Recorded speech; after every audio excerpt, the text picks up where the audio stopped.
Welcome to the Purposeful MD podcast. As a physician, you've sacrificed so much of your life for other people, your patients, your family, your friends, and your colleagues. What would it feel like to spend time doing what you enjoy and to live without guilt? I'm your host, Dr. Laura Sutton, a family physician, certified coach, and business owner. If you're a medical professional on a journey towards your most purposeful life, a life with more time and energy, and ultimately more joy, then this is the podcast for you. Welcome to episode 2 of the Purposeful MD podcast. And today we're going to talk about New Year's resolutions. It's January, middle of January. It's a time when a lot of people are setting resolutions, talking about new year, new you.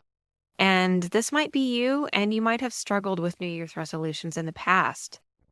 I know I did, and so we're going to talk today about how to make those resolutions stick, why they might not stick, and how we can make them stick going forward. It makes me wonder, why are gyms always so packed in January? And why are they empty in December? What is it about the new year that gives us all this new energy and motivation? And then what is it about the end of the year that really just makes that motivation wane? I used to set resolutions. I set really high expectations for myself. And then I noticed that by February or March, I really felt like a failure because I wasn't meeting those expectations. And because I felt like a failure, my frustration of not meeting my goals just really multiplied. And I know I'm not alone. And I don't want that to be you. There's a lot of data that gives all these dates about when most New Year's resolutions fail and how long they last. It's anywhere from 21 days to 6 weeks. But we know that a lot of New Year's resolutions just don't really work very well. And so what can we do about that?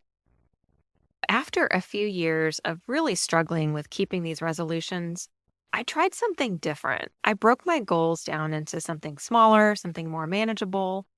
And I realized I'm the one setting the goal, so I can change it.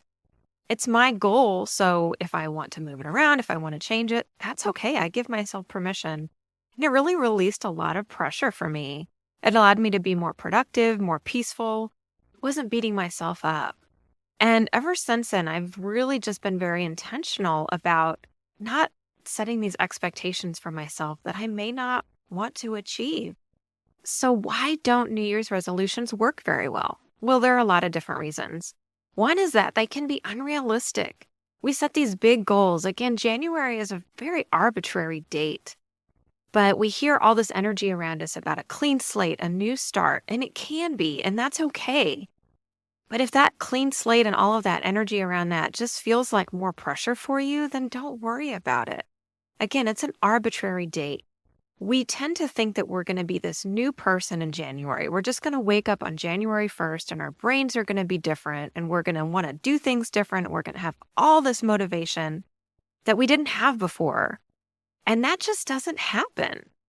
Unless we do something different, we're not going to be different. So we might set these unrealistic and arbitrary goals and our brains shut down because subconsciously, they don't even know where to start. And again, because we have difficulty starting, and it might even be something that we really want to do, that just adds to our frustration.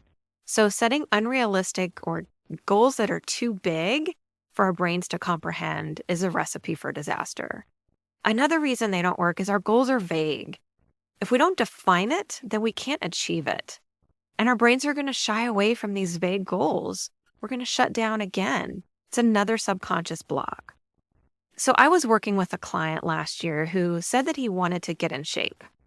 Now, that's a great goal. It wasn't around the new year, but this is something that he wanted to set for himself.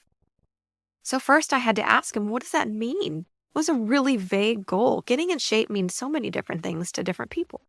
So I had to get him to understand, how do you define that? What does it mean for you to get in shape? How do you know that you've accomplished that? We had to get really, really specific. What does that look like? Does that mean losing weight? Does that mean lowering your cholesterol? Does that mean getting a smaller waist circumference? Does that mean feeling stronger? And again, if it's something like feeling stronger, how do you define that? Do you want to weight lift a certain amount? We have to be really specific so that we can know very clearly whether or not we met the goal. A third reason that New Year's resolutions might not work is that they're overwhelming. We try to take on too much at once. There's a concept called the arrival fallacy, where our brains try to convince us that once we get to this certain point in our life, we'll be happy. You might have felt that when you were growing up. You might have felt when you were in high school, once I get to college, I'll be happy. And then when you're in college, you might have felt once I get to medical school, and this can continue, once I get to residency, once I become an attending. When we actually know that the outcome doesn't bring us happiness, and we can get really frustrated feeling like, well, I'll be happy when, and then that when date arrives and nothing changes in our life, we still feel the same. And so that can trick us into thinking that once we meet this goal, then we'll be happy. And our brains just really shut down at that again. If we try to take on too many things at once, telling ourselves that once we get to this point, we'll be happy, it doesn't lead to happiness. That outcome doesn't bring us happiness. What brings us happiness is our mindset and how we think about it. You've heard the phrase that it's not about the destination, it's about the journey. And that is really true in this case. And we can expend a lot of energy asking ourselves, why can't I do this? We're really smart, accomplished people. And we tend to be very hard on ourselves when we can't meet our goals. That's why we set such high expectations for ourselves, because we know we can do it. We've accomplished so much in our life already. So when we beat ourselves up, it just makes it that much worse.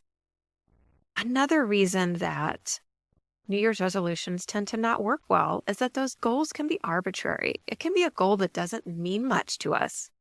It can be something that we feel like we should do or that someone else wants us to do. And if we don't feel that we're aligned with that goal, if we don't feel like it's something we really want, our nervous systems and our brains will pick that up and they'll block us from doing that. It's another subconscious block.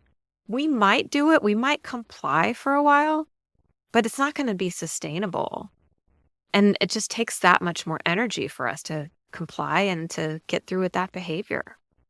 I was coaching a client a couple years ago who made a commitment to a project with her religious organization that she felt like she had to do out of obligation. She felt like she had to do it because no one else would. And she really wanted this project to be completed, but she didn't really want to do it. She didn't have the time for it, and it wasn't something that was important to her. She struggled so much with getting started and completing the project. And at the end, she wasn't happy with it. She didn't enjoy it at all. So those goals have to be meaningful to us, or we might get through it again, but that's going to take a lot of energy that could have been better spent somewhere else. So I want to talk a little bit about boundaries. We all hear topics about setting boundaries, maintaining boundaries, and it's something I really want to dig into in another podcast. But in order for us to know what our goals are that are meaningful for us, what those goals are that are important to us, we have to know what our boundaries are. And if we spend our time people-pleasing, if we have unclear boundaries, it's going to lead to a lot of frustration and burnout. This is really difficult, especially for physicians, because we've internalized that we can't say no to other people. Imagine if when you were in medical school or residency, saying no to your attending about seeing a patient or performing a procedure, even if it was something you didn't really want to do, or maybe you'd been awake for 36 hours, or you hadn't had anything to eat in 12 hours, or you really needed to go to the bathroom, but you were asked to stand and hold the retractor in the OR for 9 hours on end with no breaks. We just couldn't say no, and that's what we learned. We were penalized for saying no. We couldn't imagine saying no to our superiors in those situations. So we are rewarded for people pleasing. It takes practice for us to set and maintain boundaries. And when we do that, we give permission to the people around us to do the same thing. I'd like for you to go through an exercise right now. If you're in a place where you can close your eyes, then that's great. Go ahead and close your eyes. If not, if you're driving or if you can't, then just get centered with your body. Think about a time that comes up for you when somebody asked you to do something that you didn't want to do, that you felt obligated to do. Just think about that, bring that into mind, and notice what happens in your body. Is there any heaviness in your chest? Maybe some tightness in your jaw, some tension in your neck? It probably doesn't feel very good. Now imagine that that obligation or that ask was taken away, that you were never asked to do that or somebody else is going to do it.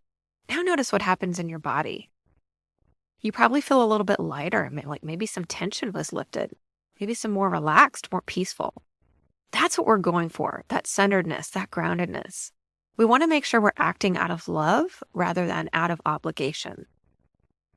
I'd like for you to think for yourself, what's one boundary that you can set this week?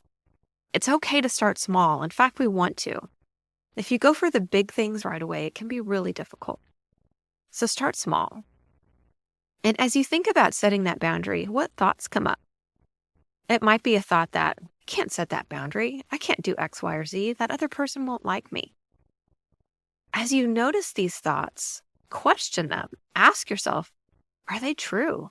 Is it really true that that person won't like you? And writing down these questions can be really helpful. And if you're in a place where you can do this as a journaling exercise, I really encourage it because just the act of getting those thoughts on paper can be so powerful. And then what permission do you need to give yourself to set this boundary? Is there something you need to let go of? Again, notice how your body feels and write that down. We want to get to that place where we can let go of people pleasing and let go of that feeling that we have to sacrifice for ourselves. This is a great exercise to come back to, and it's a great exercise to work through with a coach as well. So how does all of this relate to setting New Year's resolutions? If we're not maintaining those boundaries, if we're setting resolutions out of obligation, it's not likely to stick. Our bodies are going to eventually rebel. We might comply in the short term, but it's not pleasant and it is not sustainable. For those resolutions really to stick, the goals have to be very concrete. They have to be specific. So in my example of the client that said, I want to get in shape, we had to get very clear on what that looked like for him. It turned out to be exercising and working out. So again, what type of workout? Is he going to use equipment? Is it going to be a running or a walking, something that doesn't require any equipment? Is he going to the gym? When is he going to the gym? Before work, after work, evenings? Is there any support needed? Does he need to let somebody know of his intentions? Talk to his family, let them know he's going to be working out in the mornings or working out in the evenings. Putting it on the calendar, again, can make it very real, very specific. Making that appointment with yourself, making that commitment to yourself. The goals also have to be realistic, has to be something that's obtainable, something meaningful, something that's important to you, back to that boundaries and people pleasing. And it has to be obstacle proof. So we have to plan for barriers. In the same coaching example with my client who wanted to get in shape, he had a lot of after hours work obligations. And sometimes these came up on the fly where he couldn't really plan for them. So if he scheduled a workout for an evening where he was asked to attend a meeting after hours and he really needed to be at that meeting, is there another time he could do that workout? Maybe the following morning or the weekend? So we have to anticipate that those barriers are going to come up and come up with a plan B. Another approach that can be really helpful is instead of thinking of these as resolutions, think of them as personal growth, self-development, developing new habits. When we think about them as resolutions, they lose steam by February or March. So thinking of them as a new habit, a new approach, a new program that you're going to do can really maintain that momentum throughout the year. One key concept that I will be stressing a lot throughout my podcast is the importance of self-compassion. And this is a concept that was studied extensively by Dr. Krista Neff out of UT Austin. And she defines self-compassion as treating yourself the way that you would treat a loved one. We can tend to be very hard on ourselves, even if we are very kind to other people. And so one trick that Dr. Neff talks about is really speaking to ourselves the way that we would talk to a friend. So if a friend was coming to you and saying that they were struggling with something, you wouldn't berate them. You wouldn't say, gosh, you're so stupid. Why can't you figure this out? And yet we tend to talk to ourselves this way. Even thinking about ourselves or talking to ourselves in the third person can help. And saying, yeah, you're really struggling with this, or I'm really struggling with this. I'm here for you. What can I do to help you? That can be so important. And Dr. Neff has so much information on her website about self-compassion. It's been a concept that has been incredibly important to me throughout my life. And I'm sure I'll do an episode just on self-compassion because it's just that important. It can be really helpful to keep in mind throughout this process. So I'd like you to get into action here. Think about a goal that you have, and let's get really clear and specific. What's the action that you will take? Write it down. Be very specific. The way that I like to think about the specificity is, would a kindergartner know whether or not you've done that action or not? Can we tell very easily whether or not you've taken action? And then when will you take this action? Again, be very clear. What are the barriers that might come up? And there will be barriers. Life will happen. How will you overcome those barriers? And are there any other resources that you need? Is there something that you need or somebody that you need to help you stay accountable? This is why personal trainers work so well. People will pay money just to have the accountability of going to the gym. And this is why coaches can work very well too. One aspect of coaching that can be really important is the accountability. Somebody helping you to get into action and to stay accountable. Sometimes when we tend to be accountable for ourselves, it can be just that much more challenging, but we're more likely to be accountable to somebody else.